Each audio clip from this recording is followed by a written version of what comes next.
friends, welcome back to my YouTube channel Nursing Excellence. In the today's video, we will discuss about a new endocrinal disorder that is hyperthyroidism. Okay. Before moving to the topic, I would like to request you to please like, subscribe and share to my channel as it means a lot to me and provides motivation to make new videos like this. So let's get started. So before moving to the disease condition, I'll just give you a little review of anatomy and physiology regarding your thyroid gland. Okay. This is your thyroid gland and it secretes certain hormones that are T3, T4 and calcitonin. Thyroid gland is an endocrine gland. Endocrine glands are also known as ductless gland. It is an endocrine gland and which is located in the neck. कहाँ पे है? हमारे neck में located होती है and it has two lobes as you can see here, left and right. Two lobes are there which are connected by a small bridge. इसके बीच में देखोगे ये आपका एक लोब है, ये आपका दूसरा लोब है, ये बीच में एक ब्रिज से जुड़ा हुआ है. That is, this portion is known as your isthmus. Just below the Adam's apple, as you can feel in your neck. Males में जो हमारी एडम्स एप्पल होती है वो ज्यादा प्रोमिनेंट होती है एंड फीमेल्स में थोड़ा कम होती है. ठीक है, तो हम एडम्स एप्पल होता क्या है? Adam's apple is your laryngeal prominence. लैरिंग्स मतलब क्या है? जो आपका वॉइस बॉक्स है, वोकल कॉर्ड, जहां से हम आवाज प्रोड्यूस कर रहे हैं, उसकी प्रोमिनेंस है, उसी is made up of cartilage that cover the anterior of your लैरिंग्स vocal. So the endocrine gland यानी thyroid gland secretes two hormone in the bloodstream, that is your T3 and T4. The name are T3. T3 को हम क्या बोलते हैं? Tri. And T4 को क्या बोलते हैं? Tetra. तो इसी के अकॉर्डिंग उनका नाम हो जाएगा. T3 मतलब triiodothyronine. As it can be asked in any competitive exams also. T3 means triiodothyronine and T4 is your thyroxine. Thyroxine hormone is your T4 and it is also known as tetraiodothyronine. Tetra means there will be four molecules. Triiodine क्यों बोलते हैं? जैसे कि आप देख सकते हो, because the T3 लिखा हुआ है ना, T3 means there will be 3 atoms of iodine. That's why we are calling it triiodothyronine. Okay. Around 1 in 20 people has some kind of thyroid disorders. अभी आज की पॉपुलेशन में 20 में से हर एक पर्सन को कुछ ना कुछ किसी न किसी टाइप की थायराइड की प्रॉब्लम है. That may be permanent or can be temporary also. So firstly, in the thyroid disorder, we will discuss hyperthyroidism. By the name, it can be remembered that hyper means overactivity and thyroidism means activity of thyroid gland. Right? Hyperthyroidism means overactivity of the thyroid gland. The thyroid gland is a butterfly-shaped gland. What are the functions of thyroid gland? It regulates body temperature. It controls the heart rate. It controls the metabolism. Metabolism is your all the chemical reactions that are occurring in our human body.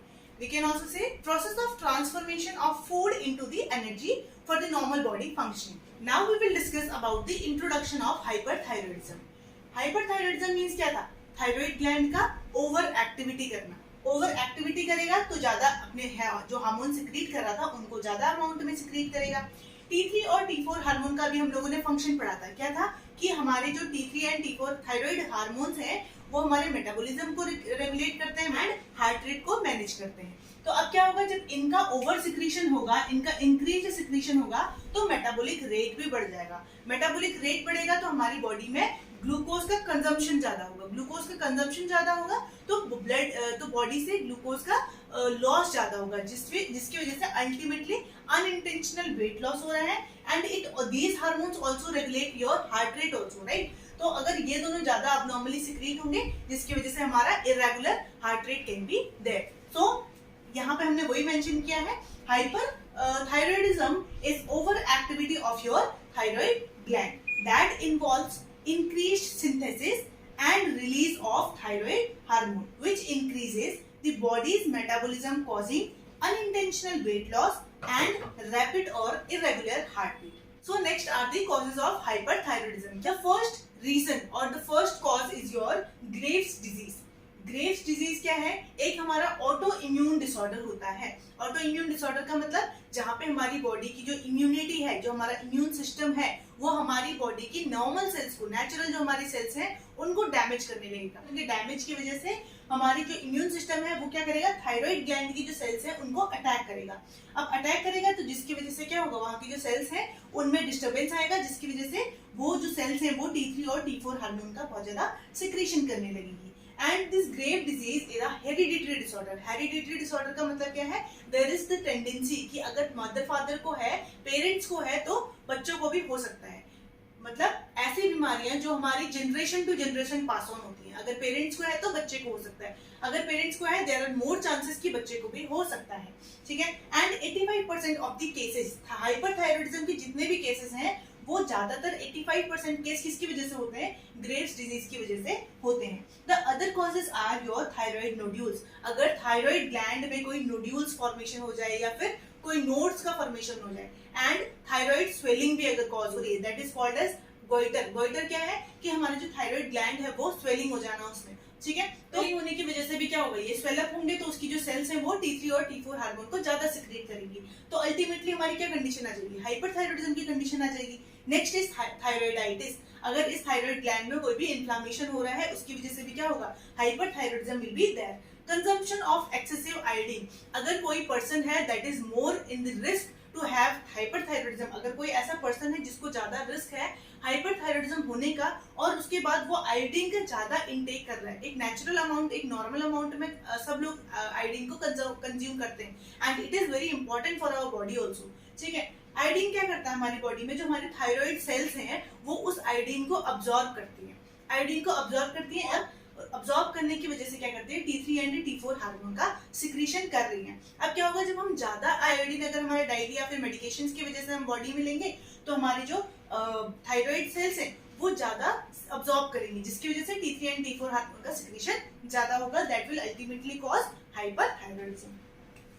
Thyroid cancer, अगर thyroid gland में cancer है उसकी वजह से भी hyperthyroidism हो सकता है। And pituitary tumour, pituitary tumour अगर है तो उसकी वजह से भी hyperthyroidism can be there. Pituitary हमारा ग्लैंड होता है, इसे हम मास्टर ग्लैंड भी बोलते हैं, राइट, क्योंकि ये सारी जितनी भी ग्लैंड्स हैं उनको रेगुलेट करके रखता है, इसलिए हम इसे मास्टर ग्लैंड भी बोलते हैं। तो पिट्यूटरी में ट्यूमर होने की वजह से क्या होगा, यहाँ पे थायराइड ग्लैंड में के जो सिक्रीशन है वो भी इफेक्टेड रहेंगे। Now the incidence of hyperthyroidism, this is more common in womens as compare to the man. अगर मैन में कंपैरिजन करेंगे तो मैन और वुमेन में वुमेन्स को ज्यादा कॉमनली फाउंड आउट होता है।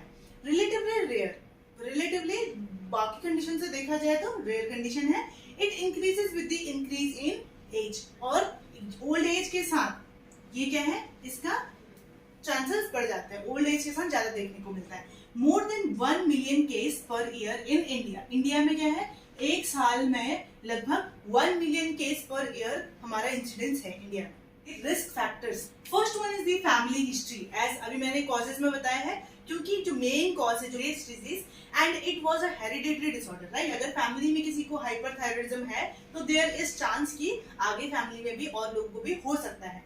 Habit of consuming increased amount of iodine, being a female, अगर फीमेल है उनको ज्यादा चांस है हाइपरथायराइडिज्म होने का as compare to the man.